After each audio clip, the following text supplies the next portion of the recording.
Hello, all my viewers. Welcome back to my channel. And today I'm going to solve a question from SHM. And this is a question from Spring Block System. इसमें काफी सारे spring लगी हुई है. तो कैसे करते हैं इस तरह क्वेश्चन को समझते हैं. 7 identical massless spring and 3 smooth massless pulleys. पुली भी स्मूथ है. Connected with a plank. एक plank से जुड़ी हुई है सारी. Plank is slightly displaced from equilibrium position in vertical plane such that plank always remain horizontal हमेशा. स्प्रिंग कांस्टेंट आपको गिवन है सबके अलग अलग. You have to find frequency of oscillation of plane कि कितना होगा. तो इस तरह का क्वेश्चन करने का एक स्टैंडर्ड प्रोसीजर होता है, उसको हम फॉलो करते हैं और फिर निकालते हैं कैसे निकालेंगे. तो जैसे ही हमने इस प्लेन को डिस्प्लेस किया,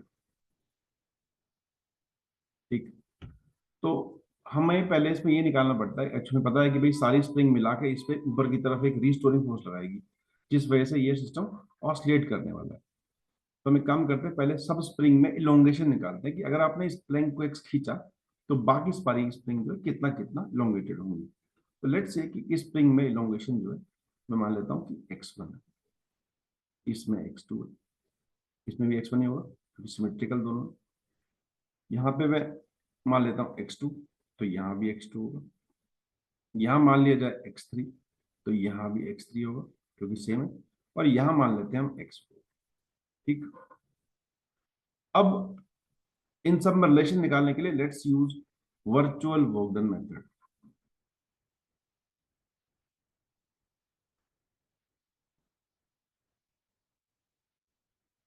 वो कहता है कि वर्कडन बाय टेंशन जो होगा सिस्टम पे वो जीरो होगा. ठीक है, तो उसके लिए आपको पहले पता होना चाहिए वर्कडन होता क्या है. तो वर्कडन होता है आपके पास एफ एस कॉस थीटा. जहां पे एंगल जीरो होगा, थीटा 0 डिग्री होगा, वहां पे वर्कडन सिंपल निकल के आएगा एफ इंटू एस. जहां पे थीटा 180 होगा वहां वर्कडन निकल के आएगा माइनस एफ एस. ये दो तरह की चीजें हम यूज करने वाले हैं, इसलिए मैंने पहले आपको बता दिया. नाउ अब समझते हैं कि क्या हो रहा है. ठीक है, तो पहले इस लेट सपोज कि यहाँ पे टेंशन जो है इस जगह वो टी है, इस पॉइंट टी टी. तो इस ब्लॉक पे देखते हैं, पहले ब्लॉक पे टी ऊपर लग रहा है, ये जा नीचे रहा है, तो ब्लॉक का वर्क आएगा ब्लॉक पे -2t इंटू एच, ये वाला फॉर्म नेगेटिव वाला. बात करते हैं इन दोनों स्प्रिंग्स की. इन दोनों स्प्रिंग को ये रस्सी नीचे खींच रही होगी, टी नीचे की तरफ, क्योंकि इनकी इलोंगेशन आ रही है और ये नीचे x1 आ रहा है, तो यहाँ पे एंगल जीरो वाला यूज होगा, that is T into x1. मैं दोबारा बोलता हूँ, जो स्प्रिंग्स है इस पे कुछ नीचे की तरफ खींच रहा है तो नीचे टेंशन होगी, और ये नीचे आ भी रहा है तो टी एक्स वन, तो 2t x1 दो है. सिमिलरली यहाँ पे अगर टी है तो यहाँ पे होगा t/2 और यहाँ भी होगा t/2 बिकॉज यहाँ पे टी है. यहाँ पे देखते हैं, यहाँ भी t/2 होना चाहिए और यहाँ भी t/2 होना चाहिए बिकॉज यहाँ पे टी है. तो अब मैं निकालता हूँ इन दोनों के लिए.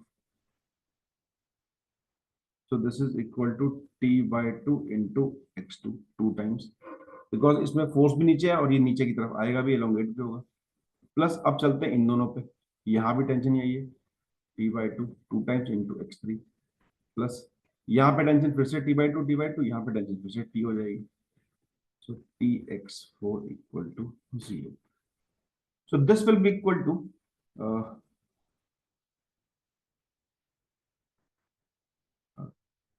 2x1 plus x2 plus x3 plus x4 equal to 2x.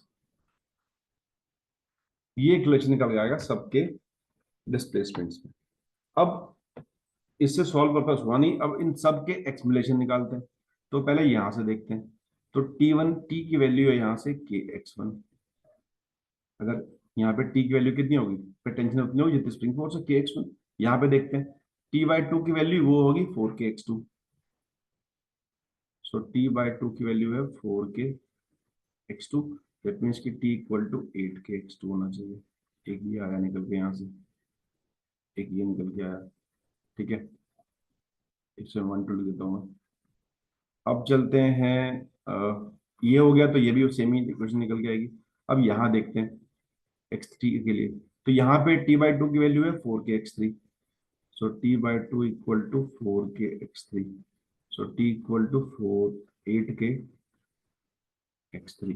तो इक्वेशन 3 मान लेते हैं. एक बच गया हमारा ऊपर वाला जो हमने डायग्राम में ऊपर छोड़ दिया, दैट इज ये. इस पे अगर देखेंगे तो इस पे निकल के आएगा t equal to 2kx4.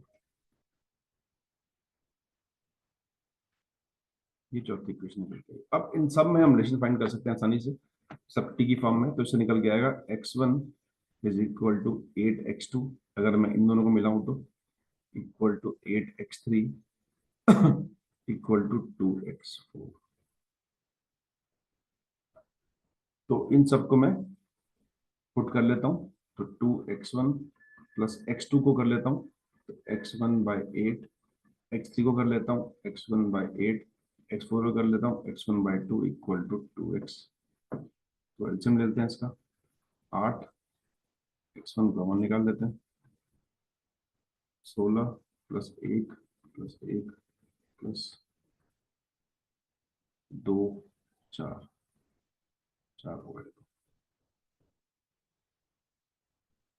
Equal to 2x। x equal to आएगा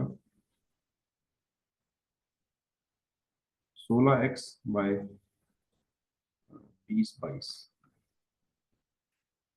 x1। ये क्यों किया वो समझते हैं, क्योंकि हमें जो इस प्लैंक पे फोर्स लग रही है वो तो ये लग रही है kx1, तो इसलिए हमने x1 को निकाल लिया x की फॉर्म में। अब मैं इसको सॉल्व करता हूँ, तो इस ब्लॉक प्लैंक को देखते हैं।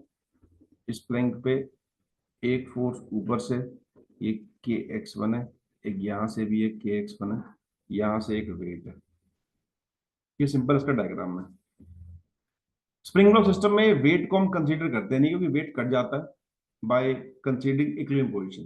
तो इसको देखें दोबारा तो फिर ये निकल के आएगा, दिस इज mg और ये दिस इज 2kx1। आप चाहे तो इसको फिर से फर्दर सॉल्व कर सकते हैं। तो ये निकल के आएगा आपके पास 2 के मतलब 32 के x/22, दैट मीन्स की 16k/11x। ये ऊपर की तरफ फोर्स आ गई उस पर। तो ये जो प्लैंक है, इस प्लैंक पे नीचे की फोर्स mg है, ऊपर की फोर्स 16kx/11 है। तो अगर इस पे हम लिखें तो हम mg कंसीडर नहीं करते, बिकॉज mg जो उसके पार्ट होते हैं इक्विलिब्रियम पोजीशन, पहला स्टेप होता है कि फाइंड इक्विलिब्रियम, सेकंड होता है displace by small distance from equilibrium, और फिर सॉल्व करें तो mg कट जाता है। सिंपली जो नेट रीस्टोरिंग फोर्स है, restoring, it is equal to 16kx/11 है नेगेटिव में, इज इक्वल टू ma। तो a निकल के आएगा 16k/11 x नेगेटिव में, and now compare it with -ω²x। So omega निकल के आ जाएगा यहाँ पे 16k/11।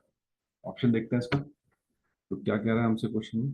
तो 16k/11 आया हमारा, तो और ये कह रहा है λk/11, तो बिल्कुल सही सा लग रहा है। तो लैम्डा की वैल्यू 16 आ जाएगी। तो इस तरीके से आप कर सकते हैं कितना भी कॉम्प्लेक्स क्वेश्चन, जैसे बहुत सारे स्प्रिंग्स भी हो।